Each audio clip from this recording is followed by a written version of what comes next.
Hey there, new listeners, or maybe new listeners who saw Mike go viral on Instagram or YouTube. Welcome to the podcast. Before we get started, just a quick announcement up top that we've got our long-running, very funny stand-up comedy show. It's called Hack City.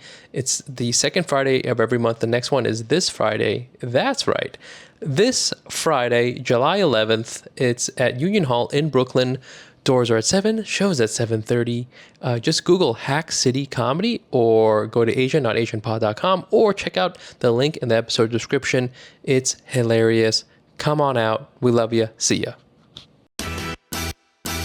And I think I reached a point where I was like, this is this person's personality and expectations. And that's just not what I think friendship is. Like, I think friendship is you show up as yourself. Mm-hmm. I don't know, show up as best as you can. And right. that's like all you can do. I mean, you can provide feedback if it's like, you know, something they can work on, but it's hard when it's like, I want a script of what, right. How you want me to show up. Anyway, so that was like kind of like the big riff that we had. And I felt like I wasn't looking back on it, like I was like, I feel like you're not taking into account my life. Mm-hmm.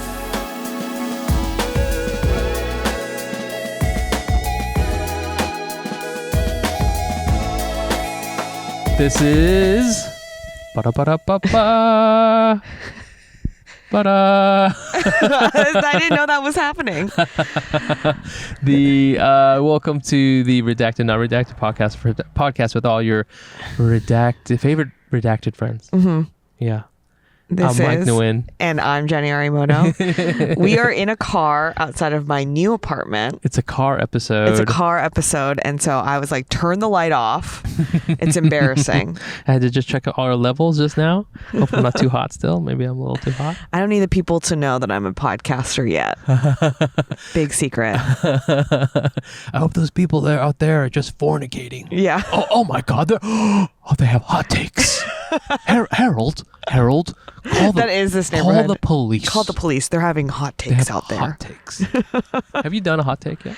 And on a subway hot take? Have you done the subway hot take? Of course not. Okay. I'm not famous enough for that. What? Nor do I have enough of a hot take for that. You don't have any hot takes? I don't know. I feel like everything I have is a pretty lukewarm, pretty much what I would call a grounded take. Grounded takes? Yeah, because I don't have like a lot of crazy opinions until I'm like, let me see all the facts. Oh, which okay. isn't good for a hot take. That's true. Pod or whatever episode. Yeah. But I'm open to it, and I'll just really brainstorm really hard if I get asked. You don't have like one that's like sort of like one or two that's like in your back pocket where you're like, I would say that this is good to go. You know what I'm saying? What do you have? I have two. Okay. Of which they're both like style related. Yeah. And I think they're fine. I actually ran them by Delia just in case, just to see how hot they are. Yeah. And her man. Uh-huh. And I was like, and one of them I guess is hotter than the other. But like I'll look at Subway takes. I'm a fan, and I'm like, these aren't nearly as hot as hot takes. I also think it's become less hot, but I think they're just doing more.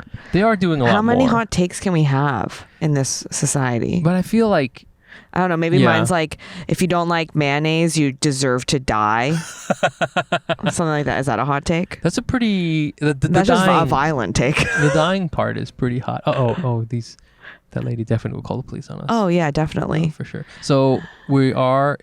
Yes, this is the Redacted Not Redacted podcast. We're in a beautiful neighborhood. Did you say what neighborhood you're in? No, let's not say it out loud. It's a beautiful neighborhood in Brooklyn. It's very, very nice.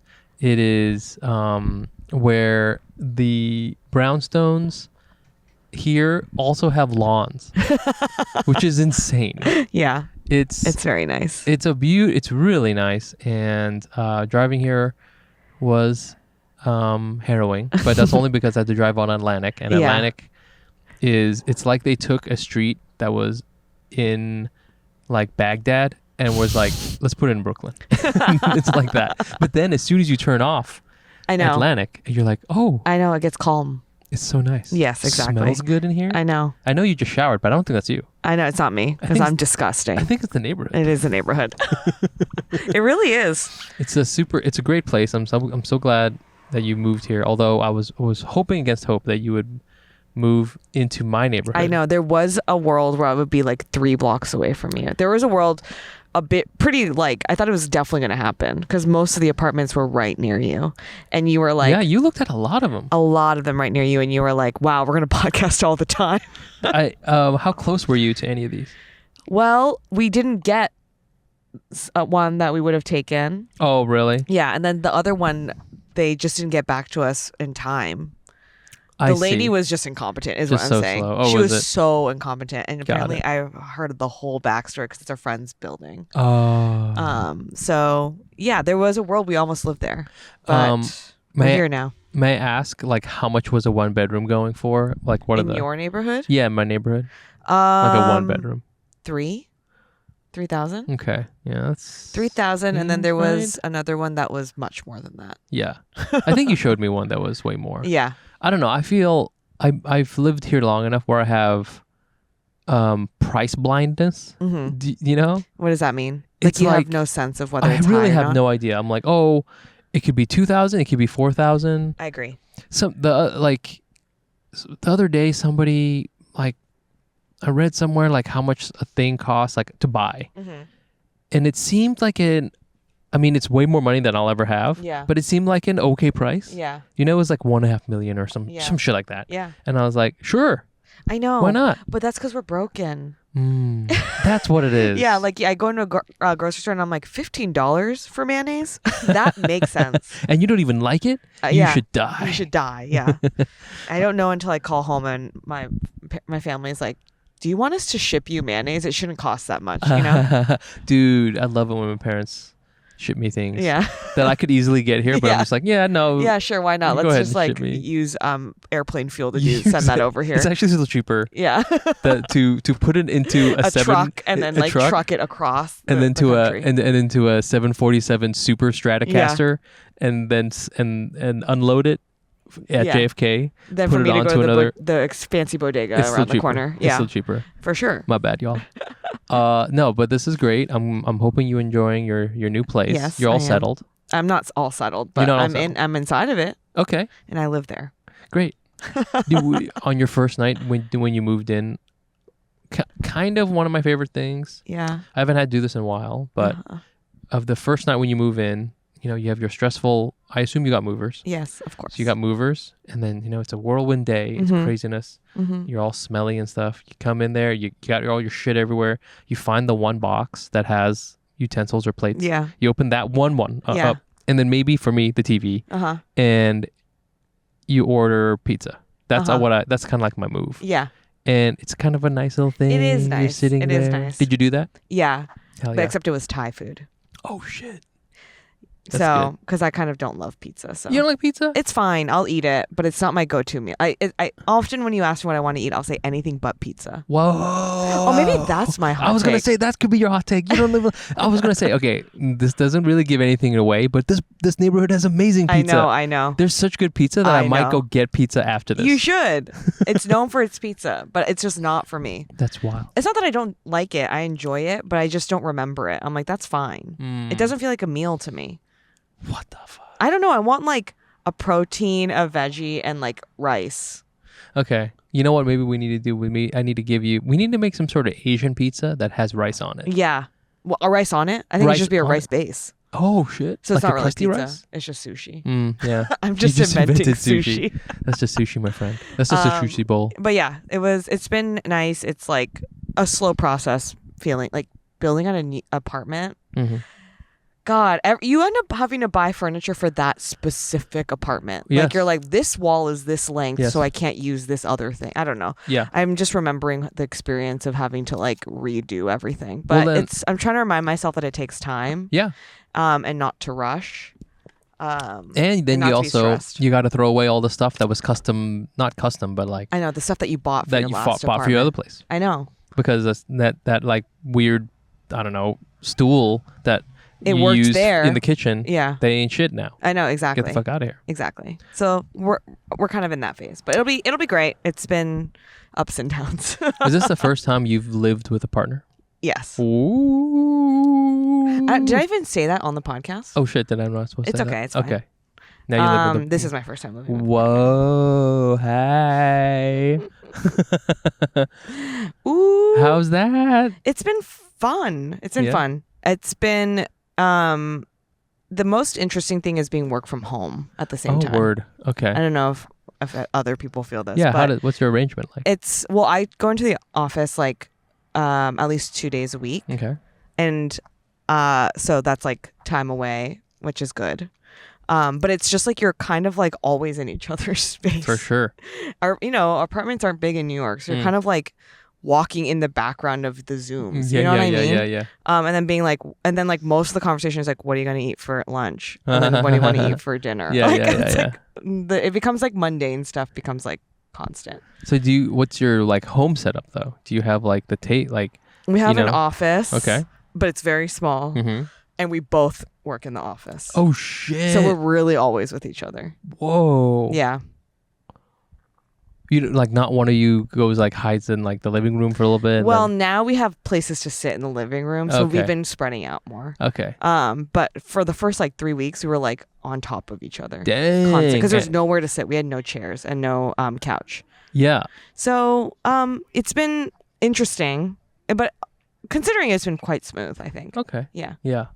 Wow. Yeah. When you move in together, you are on top of each other and not in the hot way. No, it's like in the boring way. most boring way possible. And it's also summer now, so we're like, Ugh. should we turn the AC on? Like a lot of it. And I was like, I don't like when the AC is too cold. Like literally, that's most of the conversation we're having. It's like, close the windows. I'm turning the AC on. You have a window unit? Yeah. There you go. That's you're on your way, baby. Yeah. You're on the way. That's love. The AC conversation? You're having the AC conversation? We're having the AC It's getting conversation. serious. It's getting very Wow. serious. We're having the AC conversation. Okay. We're having every conversation. It's like, we're going to put your clothes. Yes. Like, how many hangers do you get? How many hangers do I get? That stuff. You must have way more clothes than him. Yeah, of course. His clothes is bigger per capita Yeah, exactly. or per unit. Right, Yeah. per unit. Because he's a But big yeah, dude. I definitely Yeah. have way more clothes. Right. Yeah. I can't imagine what it's like living with you.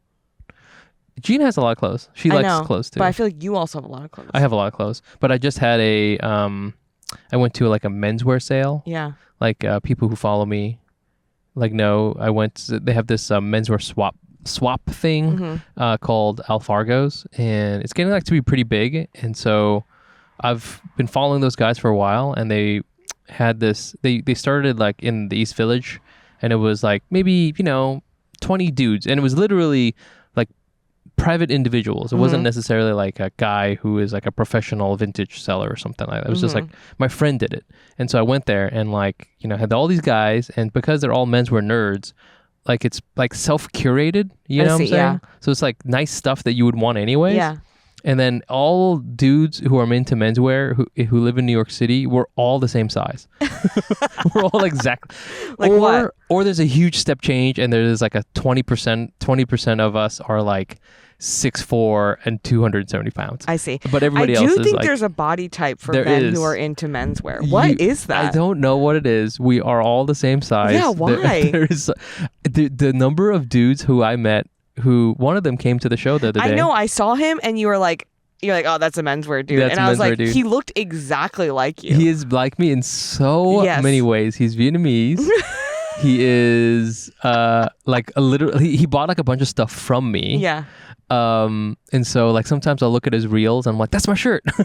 That's amazing. And so yeah, I went to this sale and I got rid of a bunch of stuff. So like I priced everything like to go, Yeah. like shirts for I don't even know, like it, most of the stuff I have is I already like I snagged it on sale, Yeah. and then I on sale that, so it was like Yeah. it was very inexpensive. I tried to get rid of as much stuff as I could, and it felt so good. I went in there with like maybe 3.5 like kind of big Fresh Direct bags full of clothes, Yeah. and I left with like one. Okay. And That's so pretty good. Pretty good. I wish I had sold a couple more things, but overall, it just felt so nice.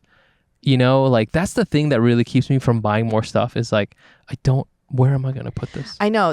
I know space is great and I would love more space, but part of me is okay with not having space Yes, because it keeps you from humans just fill up the space absolutely. that they're in. We're gases. We're I not know, solids. We're not gases. solids. We're gases. We're gaseous.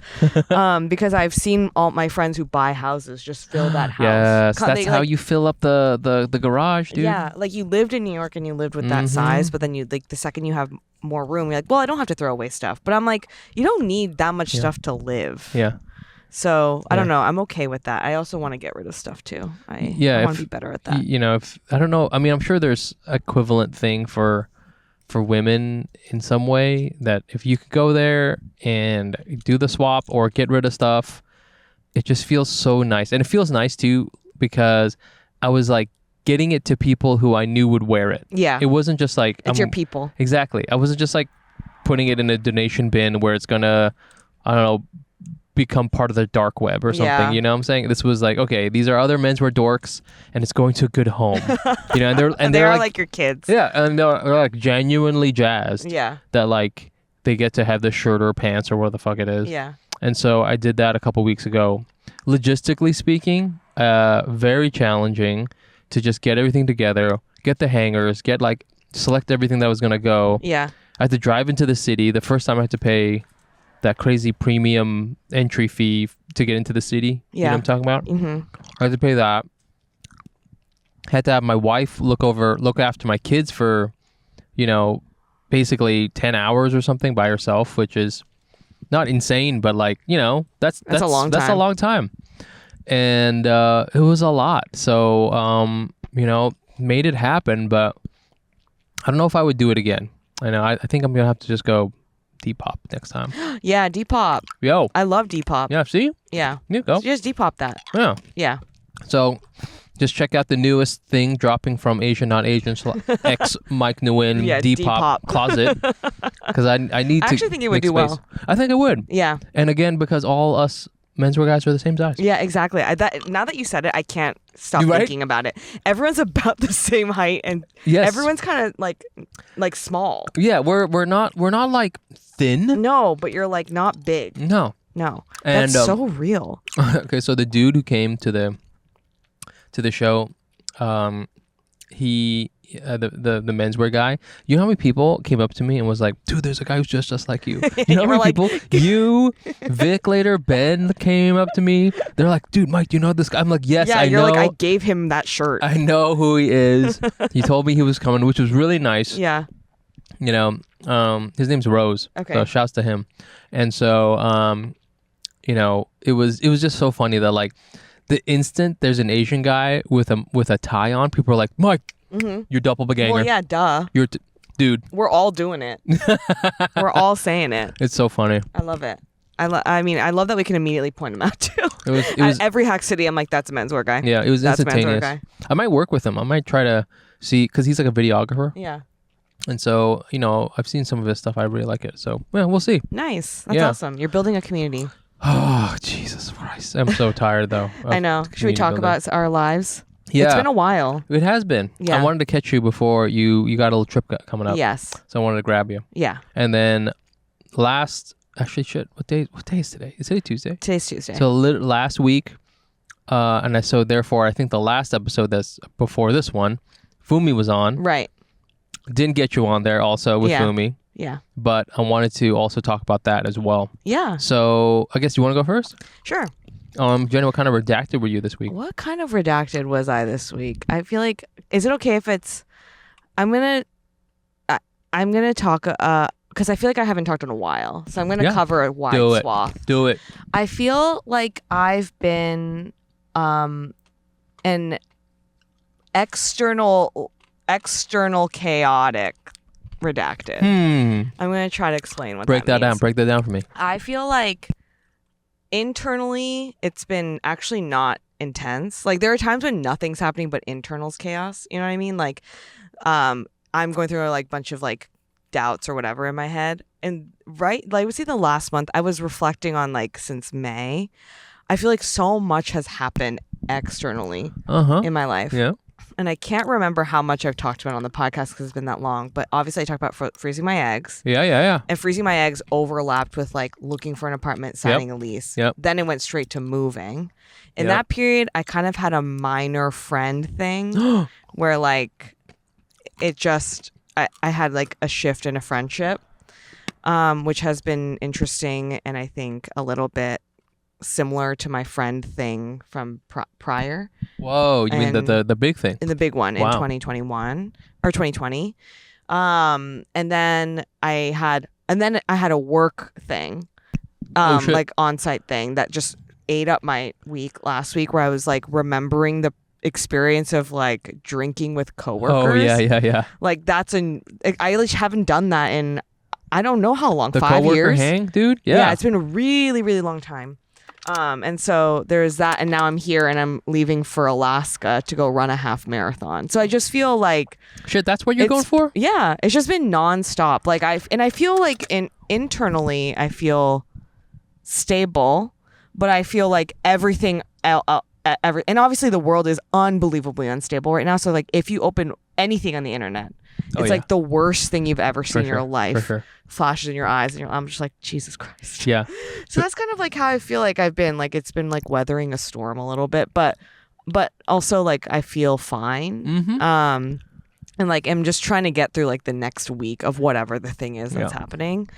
Can I say that it does feel that you are okay? So for a while,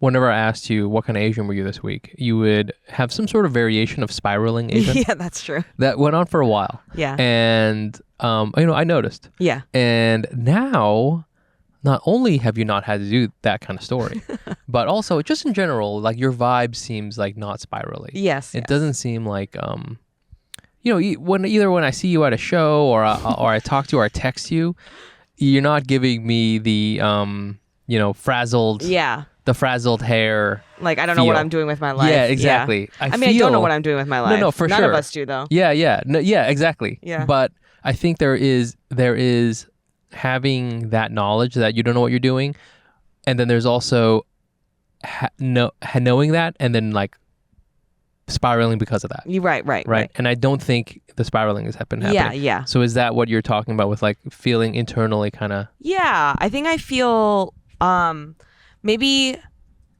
I feel like I was at a point where I was spiraling and I didn't know what was going on, and then my brain has now shifted to like just make a decision and then do the decision, and then you can always like go back on that decision, but it's better than just sitting there and spiraling, which is I think like where I am now is like a series of decisions I made to like just be like just make a decision and do something, and then so I feel like those decisions have stacked up over the last like year. Because I was like reflecting the last year, my life was very, very different. Yeah, for sure. And so I think maybe it's that. It's like, okay, I've like moved in my life. Like the little like barometer has moved. Yes.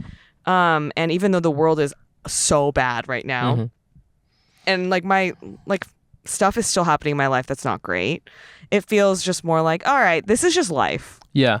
Like you can't control most of anything. Yeah. So I think I'm controlling what I can control. And like just like existing as myself. And even like in my friendship stuff, I was like, why does this feel different than before? Yeah, for sure.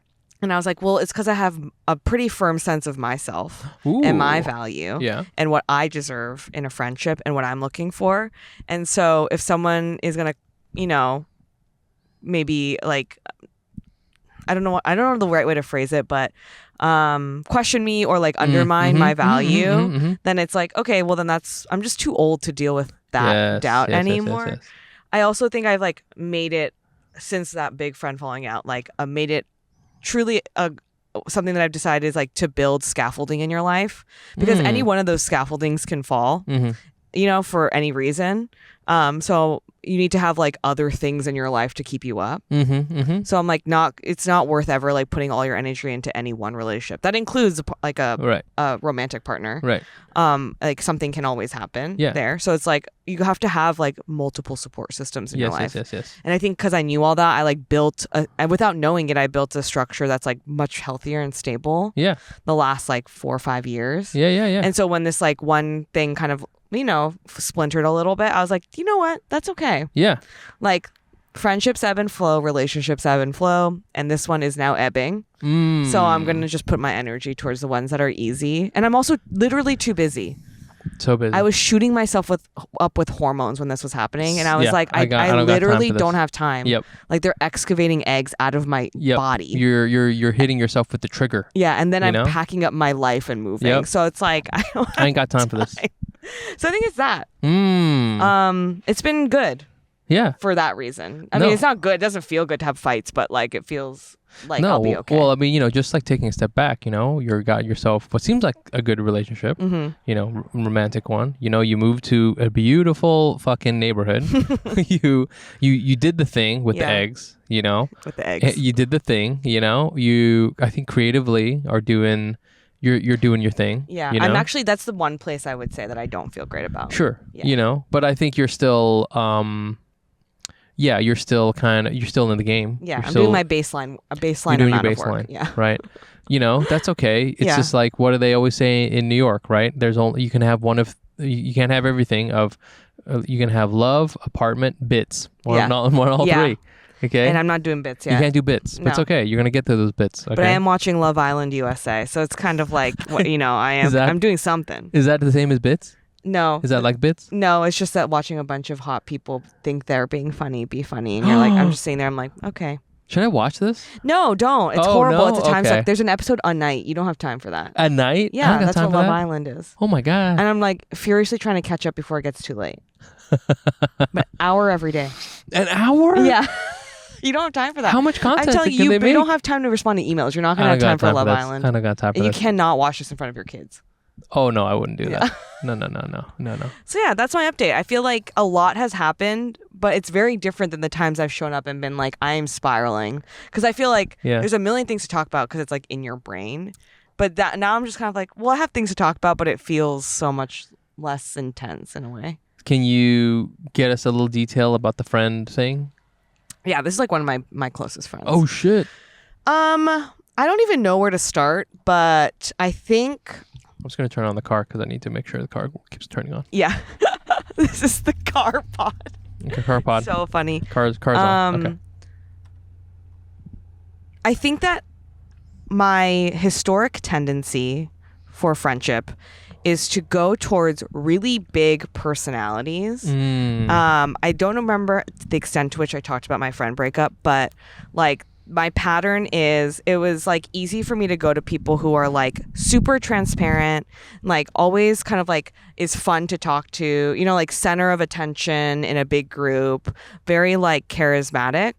And then I think like the dynamic worked because like those people can like take up a lot of space and energy, and then I can be like the grounded one that shows up and I'm like, okay, like here's me being rational, blah blah blah. So I would say that this is like a similar pattern to Sorry. This is crazy. Sorry. Okay, sorry, go ahead. Continue. This is a similar pattern because I think, and it's interesting because this friendship built up because of my last friendship breaking up. That is like really what happened. Even though we knew like the timing overlap, but like we became very close because of that. And like I think there was this person also in the scene? Yeah. Okay. And I think this person like and like not that she's listening to this, but like no ill will, like this is just my read of the experience. I think she was like frustrated with me for like not showing up in this like way that she wanted me to, and then kind of like created a narrative very intensely in her head that I wasn't like following in the same way. And then it like blew up once before and I thought we had resolved it, and then it blew up again in the middle of me going through all of these things. Like a lot of things are happening in my life right now outside of this.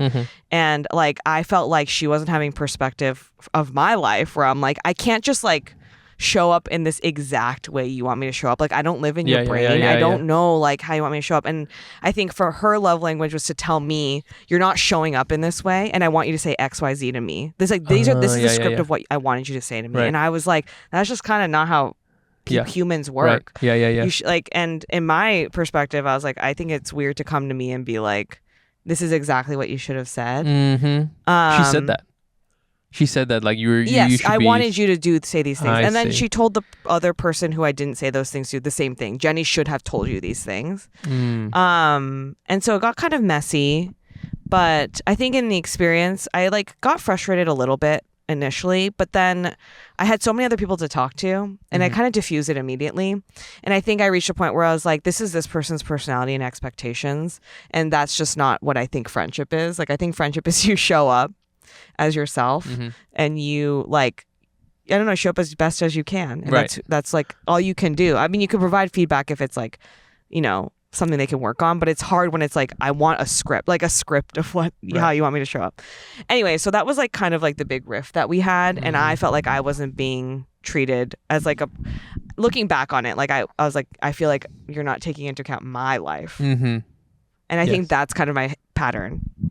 This is a whole like, I'm not a side character, I'm like a main character. Yeah. Like, I think I tend to go towards people with like main character syndrome. And I think I did the same thing again, where I went to someone with main character syndrome who like cannot understand that I have a life and like thoughts and like feelings and like an experience outside of it, of hers. And so it's like, okay, like I don't know, like we're too old. We're like almost in our mid-30s. Like, you can't be doing this. You gotta understand that like life is lifing for people. I could see where if you guys were in your like 20s, even late 20s, this could be a huge thing. Yeah, of course. I mean, this would be like a it was a huge thing for me. Yeah. When I had it, because I was in my 20s the first time. Right. It felt like such a like I have no one. I'm like so misunderstood and all this stuff. Yeah, and like you guys having this big long talk at Mood Ring for 3 hours of calling in different witnesses, and people are taking sides, and there's a whole like, you know, alliances are coming and going, and there's like you're running back the tape on all sorts of stuff and showing receipts and shit, and I know, I'm just like beyond it. I was like, you know, maybe this is just a chance for us to like take a step back, breathe, cool down, live life. I'm gonna go to Alaska. Oh, there you go. And like literally cool down. Yes. And it'll be fine. Okay. So yeah, I don't know. That was really vague, but no, I don't. I mean, I'm just noticing my own patterns. I'm also back in therapy, so I think I'm just like talking through it. Yeah. Back in therapy. No, I think that is a good assessment, a good story. You know, I think people know what that feels like. It's always hard to have a conversation, I think, when you... I actually do have a question. Okay. I might have brought this up before, but a crux of our issue is that I tend to do this thing where I'm like, well, I take a step back and I'm like, well, what do you think the other party thought? Or what it like, do you know what I mean? Like, I try to assess the situation like factually almost. Like, oh, well, what did you say that like maybe caused someone to react that way? Or like, what's the context of the situation? Yeah. And I think that's like a function of my family. Okay. Because every time I come be like, and like with like, oh, this conflict happened, they'd be like, well, what's the context? What are the facts? Japanese people love context. Yeah. Like what did you say that could have caused that reaction? Do you know what I mean? Like, it's almost like always putting the responsibility on yourself. Like, well, what was your role in that situation? Okay. And so I do that in like everything, I think, to try to understand. Yeah. Because I am like always like, there's always like different perspectives in every situation. And I think that was the crux, because she wants a ride or die. She wants me to she wanted someone to be like, no, fuck that, blah, blah, blah, blah, blah, blah. Kind of like that type of energy. You're better than her, whatever. And I don't ever come with that energy, because I'm like, wait, tell me the situation. And then what did that person? I see. And I wonder if that's like an Asian thing. Does that feel Asian to you? Maybe that's a specific to my family thing. I sometimes can't parse out what's culture and what's my family. No, I hear you. I don't know if it's an Asian thing. It does feel a little bit... I mean, I will definitely say it feels like a Jenny thing. Yeah, it is a Jenny thing. It definitely feels like a Jenny thing. I don't know if it necessarily... It might be a Japanese thing, too. It might be a Japanese thing. I'm trying to think back about... There was a big blow-up once that Fumi had with Bryant Park. Oh, that's right. We had a big thing about The famous blow up. Yeah. Famous blow up. And I think it was similar, where it was like two groups of people. I mean, the two parties had different expectations about what each was putting into and getting out of the relationship. Yeah. And I will say, I don't think Fumi would have done what you would have done. I think he is blind to that sometimes. Yeah. At least at the time, he was blind to that. Yeah. It's different now, but yeah, I think it's a very Jenny thing Yeah. to like be. You're very level-headed. Yeah. And you know, I think this is part of your comedy, right? Too, is also like to take things into little pieces. Yeah. And then like run it through the filter and then like reassemble it on the other side. Yeah. So it does make sense to me that you would want that. But at the same time, like I think people who are going to be your friends, that's why we're your friends. Yeah, I know. I was You know like, what I'm saying? it kind of And is part of the package. occasionally, when you do get drunk, Yeah. you do throw on the white cowboy hat Yeah. and you start dancing. Yeah. And then there's Jenny like that too. You know what I'm saying? Yeah, that With the Jenny sequin shows dress. up a little less and less, but yes, Yes. that's exactly correct. But she's there. Yeah, she's You know there. what I'm saying? She's there. I do think that if you are somebody who wants to, you know, who's detecting that somebody needs that kind of energy, you're gonna bring it, you know, like that a little bit. Yeah, I think I just will always ask for like, I'm like, what are the facts? And then if I determine, if you are determined worthy of having the white cowboy hats, then I'll put the white cowboy hat on. It's very you know, what is it? Severance. Yeah. You know what I'm saying? The corporation has determined that you are worthy of white. Yeah, Lumen agrees to the white hat. Is implementing a 25-minute white cowboy hat party. Yeah, exactly. Please enjoy your melon balls. Yeah. Anyways, sometimes I don't know. I was like, it's hard for me to parse out, you know, what's Japanese, what's Asian, what's just my family. For sure. But I'm like, that's just how I was raised. I don't know. That's just how I deal with things and conflict. Anyways, that's my really long life update. No, that's good. But what kind of redacted were you, Mike? I was a hand, foot, and mouth redacted. Yeah, let's get into it. Let's do it. I've been eating these. I think I have another one.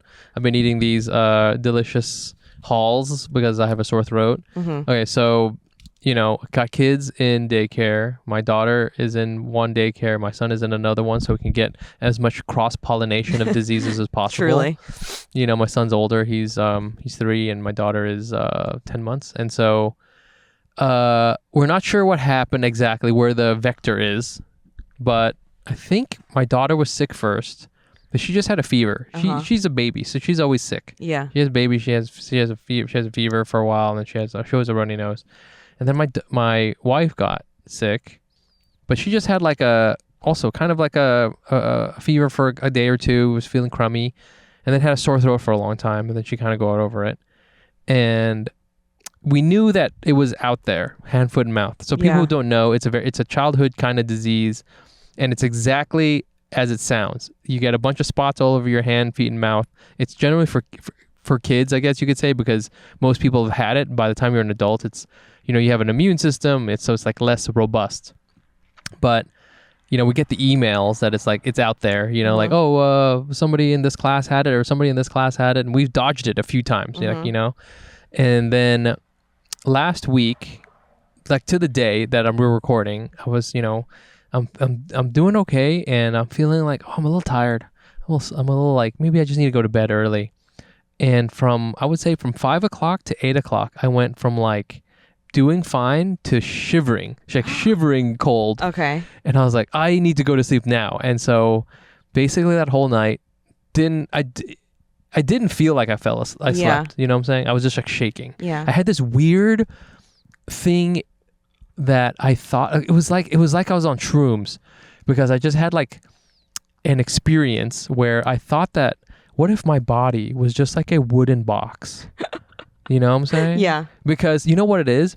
I was shaking and I was really hot, but I didn't sweat the whole time. Okay. No sweating. Yeah. Had on sweatpants, blanket, no sweating. And I was like, I must be a wooden box, because wooden boxes don't sweat. This is like my thought process that night.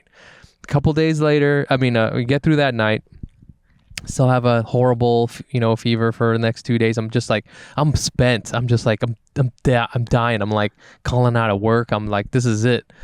And then finally, then a sore throat comes in. And I'm just like, oh God. And I thought I was over sore throats. In your 40s, you don't really get sore throats anymore. I think. Okay. I can't fact check that. My illnesses, let's just say this. Like in general, like when, I get sick, it's very far in few between, and it's not that hardcore. It's not like, when you're in your teens and your 20s even. Like I just don't get sick like that. Like, and I had this crazy sore throat. Didn't want to eat anything. Started eating all these, freaking the Halses because it's like the only thing I could like kind of tolerate. And then this is the fun part, kids. I have all these spots all over my feet. It is like, what do they look like? Is it okay that I'm here? Yes, it's okay. Okay, it's okay because like it's like passed. Okay, but for a second as you're talking, I was like, am I gonna get spots on my hands? You're not gonna get spots on your hands. So it was just like I don't have it on my hands. They're red or like they're like little red dots, and I guess the version I got is even like a mild version because apparently like for kids they fill up like if you want to Google it, go ahead, but they fill up with like they blisters. Like blisters, yeah. And so they fill up with like stuff and like they explode and shit. Mine didn't do that. Yeah. Mine was just like it looks like little red spots like all over. That's just only on like the inside of my feet. It's really weird. I took a picture just to be like, I was like, okay, just in case I need to send this around to somebody. And I looked at that photo and I was like, I need to delete this photo. Yeah. It is so gross. Okay. And horrifying, and it grounds for divorce. Clearly grounds for divorce. And I'm just becoming I'm like transitioning into gross Vietnamese guy. Yeah. Like, right. I used to be a beautiful boy, up until I would say 32. I had solid musculature, and I'm just like, I'm becoming, transitioning. I'm transitioning into like, in Raiders of the Lost Ark when the guys open up the Ark of the Covenant and they become like skeletons. That's me, except with spots on their feet. So it's actually worse. It's actually worse than what happens in Raiders of the Lost Ark. Yeah. Anyways, it was gangster. I also don't have like my childcare situation. I don't remember if I told you if we talked about this before we hit record, but my childcare situation is. Oh yeah, this was before record. Okay, so it's like unbelievable. If there are people out there who want to babysit my children, please drop. You're literally doing this podcast to find a babysitter. At this point, I will take anything. It is so insane. We're like cobbling it together. When they say it takes a village, no, it takes several villages and care.com in order to raise a family, because it's been pandemonium. But at least, so I was dealing with all that last week, not feeling good, don't have childcare, pretty stressful week at work, not like crazy, but just like enough. And then so finally we got clocked. We just got clocked. We got clocked. And now she's coming back around. Oh, then the dog the dog is taking a dump. Yeah. That's at Worthy. Exactly right. Yeah. My last hauls. So anyways, I finally feel better.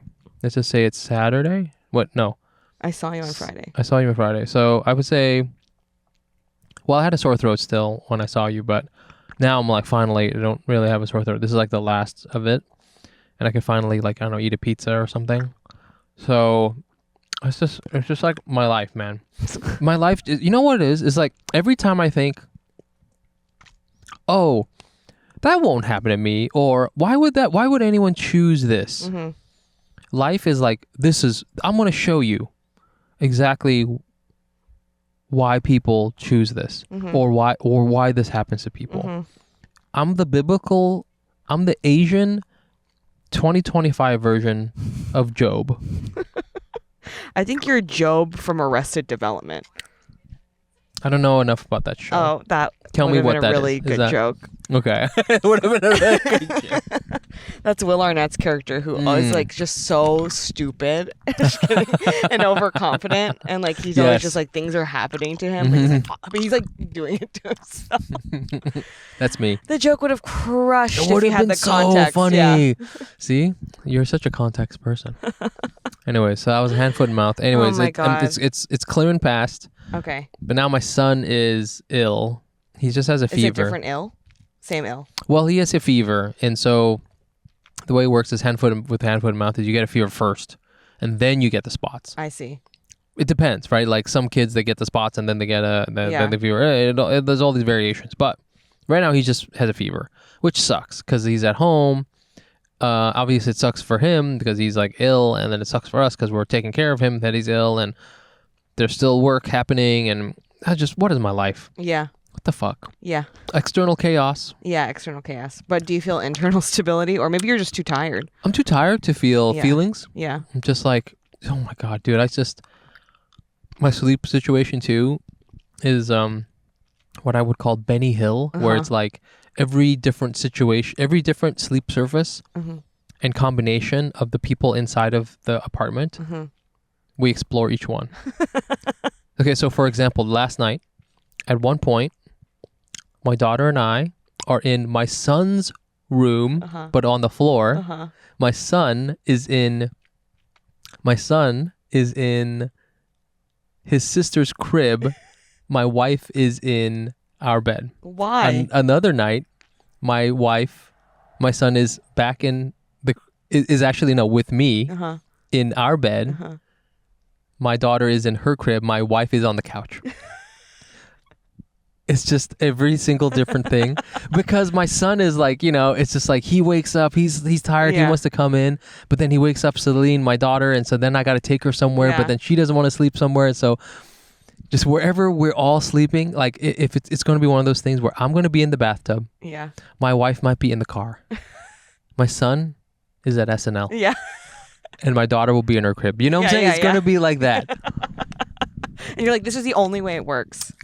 Any way you can get an uninterrupted 3-hour block, I will fucking take it. I don't give a shit, dude.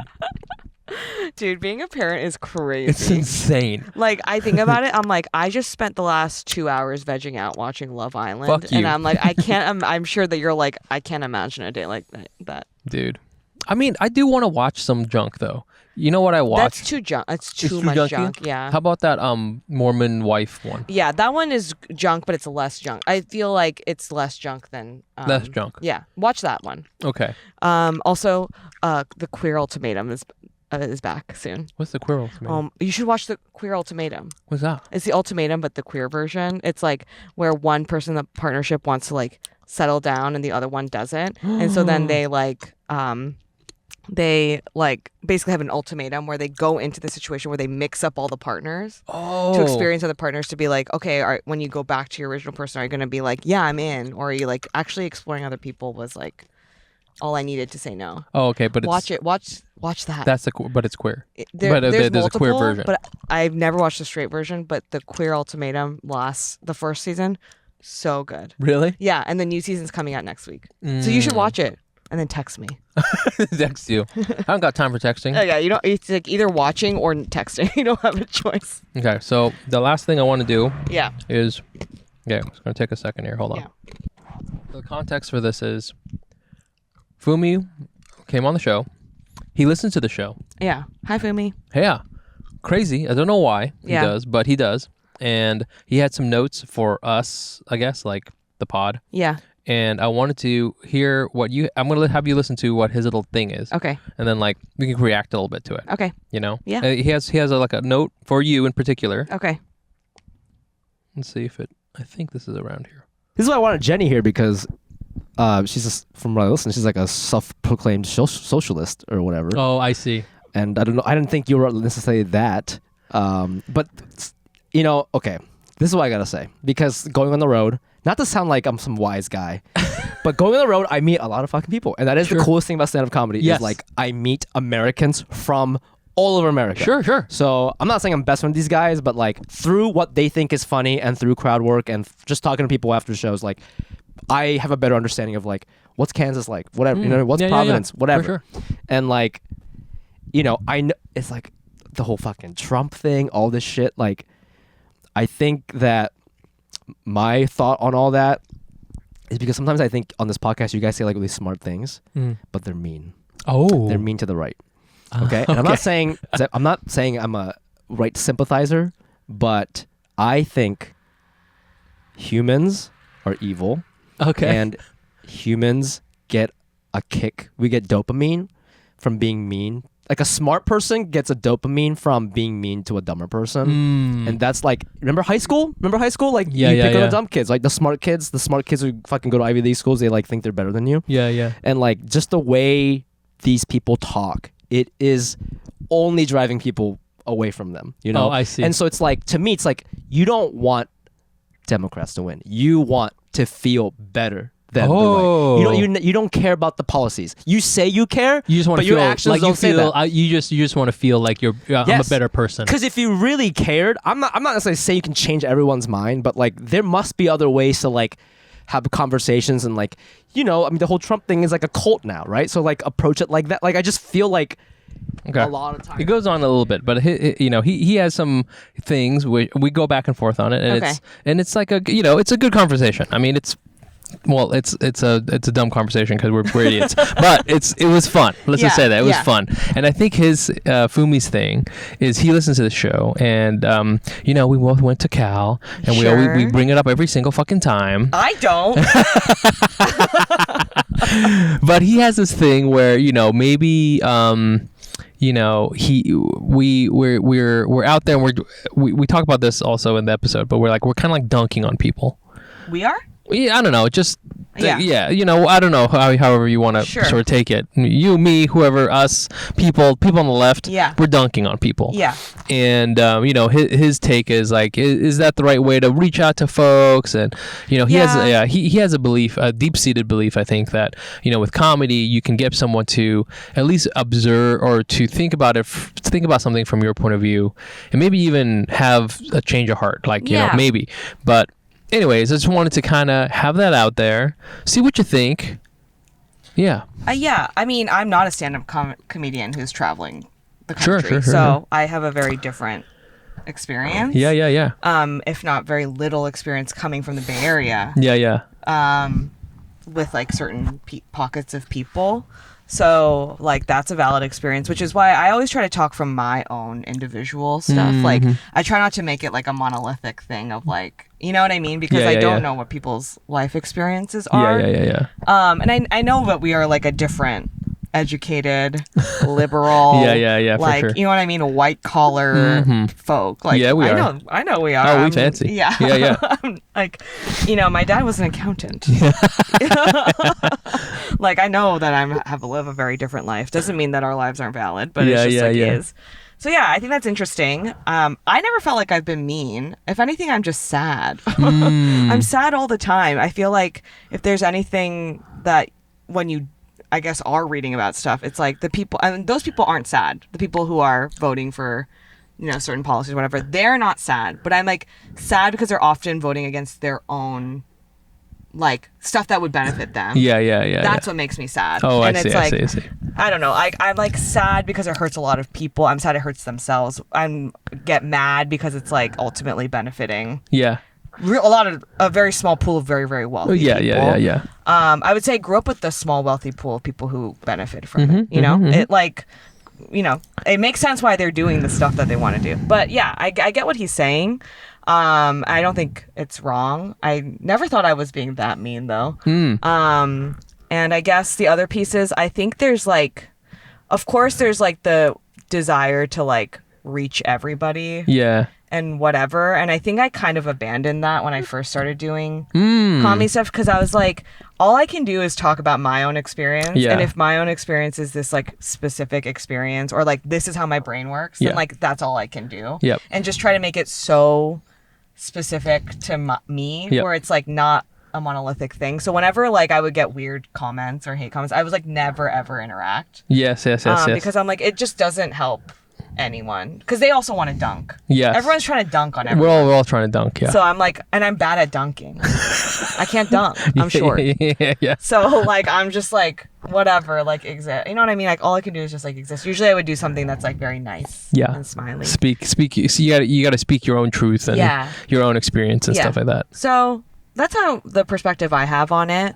But once again, like I'm not doing my comedy in an attempt to well, I'm not really doing comedy, period. Right. I'm like living such a normie life. Yeah. That I'm just trying to like, just talk about my life. This is what this podcast is about. Is just nothing as normal as doing a podcast inside of a station wagon. Yeah, exactly. So yeah, those are my thoughts. I don't think that was anything interesting. It's not a hot take. This is how I end up not having a hot take. It's because I always am like, that's valid. no, yeah, well, no, but I think you do. You have your reason. And I think your reason isn't necessarily like score points or something with like whoever it is. It's more about like the the whole thing. What you said, right? Like you're trying to have jokes that come from your perspective and are about what you've experienced and you're not trying to cater to everybody, which I think is I mean I think all comedians who do it a while, like they realize that I'm not going to get everybody. It'd be nice if I got like 70% of the room or something like that, or whatever. And it's even different. It's different on the internet. Like you'd be lucky if you get like 10%. So. Totally. No. And I don't think those people who believe those things are not people. Yeah, you know what I mean? Like they're people and they have values that they think are good values. Right. It just some of those values are sometimes like entrenched and like very like I don't know racist or just like kind of like scary things. But yeah, I don't know Fumi. I don't know how to dumb it down. I'm just a liberal elite who has studied at UC Berkeley. We went to Berkeley, I guess. I don't know. What do you think? We went. Well, I mean, it's my sort of liberal take on it, my West Coast elite take. I was thinking about the other day because I was like, yeah, maybe I am also trying to dunk on dunk on people, but there's this concept I have in my mind, which is as communicators, your job is to solve the communication problem, not to solve the actual problem. Oh wow, yeah. And that's a huge thing that I've seen a lot of people try to do when you're a communicator. Usually advertising people, it's like advertising people, like they love going into the pitch and like bringing product features. Yeah. Like, you know what you should do with Facebook? You should change the algorithm. Yeah. No, you fucking idiot. Like there is somebody who does that and the whole company's product is the algorithm. Yeah. So you can't do that. But your job is to solve the communication challenge. And I think comedians, I actually don't think comedy can change anyone's mind. That's maybe my hot take. It's like, I think the best you can do is release the gas in the room, like release the pressure and make everybody laugh. Yeah. And that would be, like, I don't think I'm going to get to anybody. I don't think I'm going to make anybody, vote for or anti somebody because of the thing I'd said. I think at best it just sort of goes, ha ha ha, and maybe that sets up people to like be open to other things, but like my own, like I can't reason it. And I think it's a mistake sometimes for comedians to think that they necessarily can. Like there's a lot of comedians with hot takes where it's like they're really fun to listen to, but don't like confuse the fun part for the actual substance, because generally substance is very boring. Yeah. Yeah. So anyways, like that sort of like was rattling in my mind. It would be, but I do think it's nice to kind of here's the thing. I do think that if you want to really change someone's mind, it will take you a long time, and it will not be a funny job. It will not be funny. It will be like you are going to be with this person and you're going to live their life, and their burden will become your burden. Your burden will become their burden. Yeah. And it'll be like this whole thing, just like Jesus said. Okay. Sorry, we got all Christian at the end there. But it will be like that. Yeah, it's not going to be taking a bit of a right turn. Yeah. We're becoming a Christian podcast. Yeah, it's going to be, I hope you guys like Creed, because that's going to be the outro from now on. No, but you know what I'm saying? That's the work. Yeah. Whereas like you and I, we'll make jokes. And like I like to shop on eBay. Ha! Like that. Take for what it is. Yeah, I agree. I think there is a limit to what comedy and sometimes art can do. Yeah. To like quote unquote change your mind. Yeah. But I agree. I think what we can do is just talk about like your own experiences. So then it's like not maybe a little less foreign. To other people, but it won't necessarily be like the factor that like changes someone's mind. Yeah. Yeah, I don't know. I just feel like all we can do is just exist as ourselves, and talk about That's it. all we can do, baby. Yeah. That's all we can do. And one day maybe I'll make jokes again, and then I'll have more of a hot take on that topic. But right now I'm just like crawling to like just even get through like, you know what I mean, my next writing meeting. We're just trying to my sketch team. Yeah. We're just trying to get some lukewarm takes. Yeah. That'll take off, Just right? a take. It doesn't have to be hot. Any it can take. be cold as fuck. Any take at all, Yeah. any point of view. We'll take I'll it. take it. Yeah. Okay. All right. Well, I'm excited about your, stable life. Thank you. I think it's gonna be great. Good luck on your half marathon. Thank you. I think it's gonna be awesome. You're gonna come back even more stable, and it's gonna be Yeah, my nuts. core will be stable. yeah, that's what I meant. Yeah. Not you emotionally. Stable core. I mean, you're like Falling apart. Yeah, otherwise. your sciatic nerve will be so stable. Yeah. Okay, well, thanks for listening to the podcast. You can always find us on Instagram at Asian Not Asian Pod. I'm on there at Nice Pants Bro. I'm at Jenny Arimoto. Come check out our stand-up show. The next one is in July. It's the second Friday of every month, and it's the last one we went to. It was great. July 11th, I think. Okay, I think that sounds right. Yes. Maybe 12th. I don't know. Anyways, look it up. And yeah, until then, we love you guys. Bye. Bye.